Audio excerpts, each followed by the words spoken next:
liberal agenda, as of today, is dead.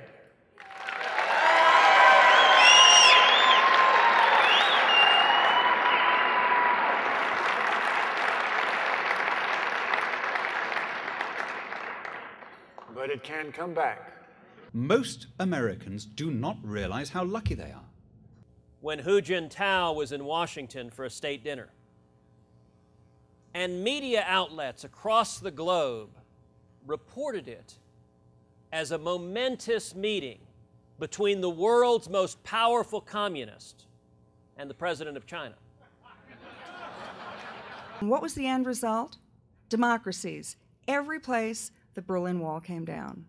Countries that are the most pro-American countries in the world today. I'm going to return here every year, you know.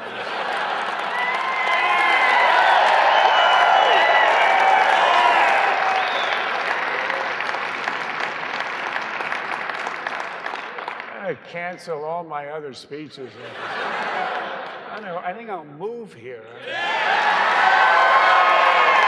Everybody under the age of sort of 25 was named Ronald Reagan, you know, Stanisevich. They loved Reagan, they loved America, and they still do. I believe TARP was one of the biggest mistakes made by Republican politicians since Herbert Hoover raised taxes in 1932. All right? Of limited government, of freedom, of individual opportunity, and defending the American dream.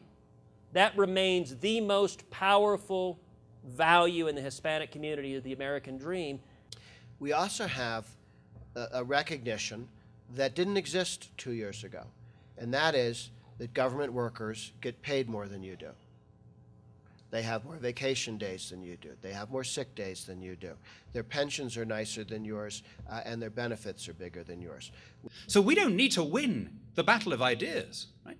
If anything has tilted the argument in favor of Austrian school economics, it's the events of the last 2 years. But we do need to win the battle of implementation. Here is the paradox of our age. We tend to favor more liberty, dynamism, social mobility, enterprise, innovation. That's who we are. We're a country of risk. We don't have an Arc of Triumph. We have a Statue of Liberty. So I decided to get out after my week and join a profession where you could insult people for a living and do it on purpose, and I became a journalist. That great political prognosticator, James Carville, told me that not only would Democrats win across the board, but that very much like FDR and his heirs beginning in 1932, the Democrats would be in charge for most of the next 40 years. If you had the same welfare state, the same big government, the same role for unelected apparatchiks in the state mechanism that other parts of the Western world had, you see how very quickly those aspects of American exceptionalism would disappear. The essence of this country is freedom. What are you not seeing? You're seeing a lot of people demonstrating. Nobody is burning the American flag. When was the last time you saw a demonstration in that part of the world that didn't say death to America? They're not against us. All the people who say that the United States propped up all those dictators, they're going to hate us, they don't hate us. They want us to help them. I mean, some of you probably asked that question. How can the economy grow with unemployment at 9 or 10%? You know what my answer to that question is? How can it not? That's a little Zen.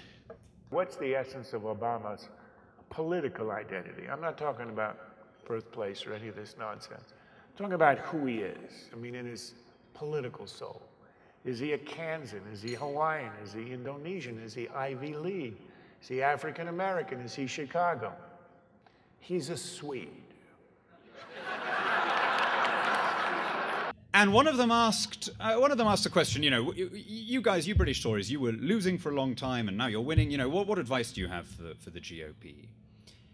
And I said, well, you know, one of the mistakes, it seems to me, looking from outside, one of the mistakes you made under the Bush presidency is you turned your back on states' rights and on localism. You started amassing power in the center, running up huge deficits and spending lots of money in Washington, and you struck down states' rights on issues from euthanasia to single-sex unions, and a kind of shudder went through the room when I got to the bit about single-sex unions, and I thought, oh, no, that was maybe not the right example to give to the Republican committee of a rural county in the Deep South. And sure enough, when I finished, a chap came up to me, enormous man with a red baseball cap and a great belly, and he said, "Son, I appreciate you coming." Now, I apologize. I apologize particularly to any Southerners here for this attempt at how he spoke. But you'll see in a second that my story depends on building ambience. He said, "I agreed with most of what you said, but I must vehemently disagree with what you said about so-called homosexual unions."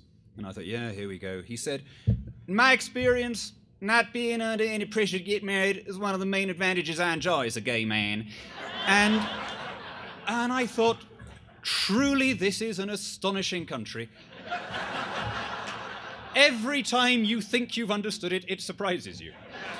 And the sheer diversity of the United States, the pluralism and the variety that you find here is what makes anti-Americanism such a perverse doctrine, because to not like a country where all mankind is represented is truly misanthropy. The first political experience of my life was crying on the floor of the den in my home in Wauwatosa when Gerald Ford lost to Jimmy Carter.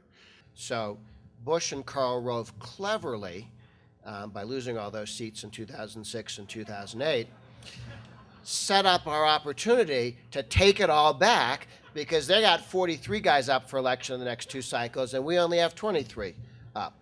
They plan ahead, these guys. In 1964, Ronald Reagan addressed a debate then about socializing health care. And he observed future generations would know whether Americans had stood up to defend liberty, and they would know whether we were successful or not.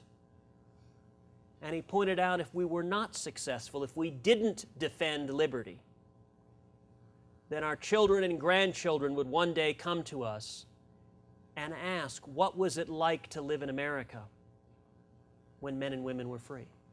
Every revolution think of it as a 3-act play. Act number 1, get rid of the autocratic dictator. 2,000-year history of economics, really simple. For 1,800 years, nothing happened. The last 200 years, everything did. Act 2 is when all those reformers who got rid of the autocratic dictator, it's their turn. They try to figure out how to govern. The bromance he's having with Immelt of GE, quite remarkable. Don't ask, don't tell, I guess applies there. Act 3, that's when they either get their act together, like we did after the Revolutionary War, often with the aid of another country, or they don't get their act together, and they get swept from power by the ruthless, minority, well-organized, well-disciplined group that comes in. Moving to taxing income one time at one rate means we all face the government together, and they watch you once and then leave you alone.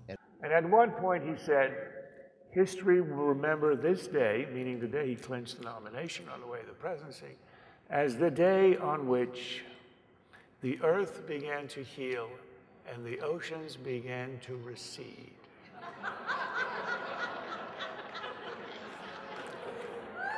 About which a friend of mine, Irving Stelzer, wrote, last person to make an ocean recede was Moses.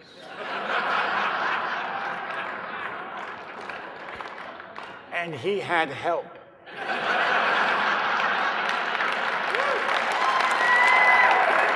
This was classic Obama, in my view. Not seeing the world as it is, but seeing the world as he wishes it were.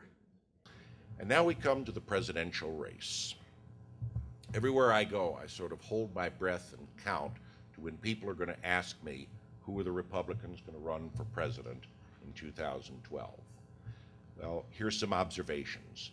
When I've gone to meetings like this and just listened to people, talk to folks like Jeanette, Tom James, and earlier Justin Everett, and Shari and Bob and others, what I find is people want a conservative and someone who will articulate a difference between the current administration and us guys. I've been asked about that, I must say, but I want you all to know this. If nominated, I will not run. But if elected, I'll serve. This black swan lays 3-pound golden eggs on your doorstep. It doesn't take your stock portfolio down by 50%. It doesn't cause your house to go into foreclosure. This black swan is trustworthy, and you know what it is? It's America. For these recent centuries, a world in which there is freedom, in which government is constrained, in which we expect laws to be passed and taxes levied only with popular consent. The world has been fortunate indeed in its superpower. Things could look very black with an alternative power as the world hegemony. So let me close with a heartfelt imprecation from a British conservative who loves his country to American conservatives who still believe in theirs.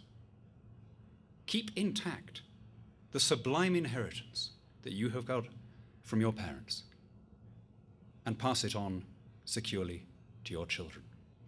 Honor the vision of your founders.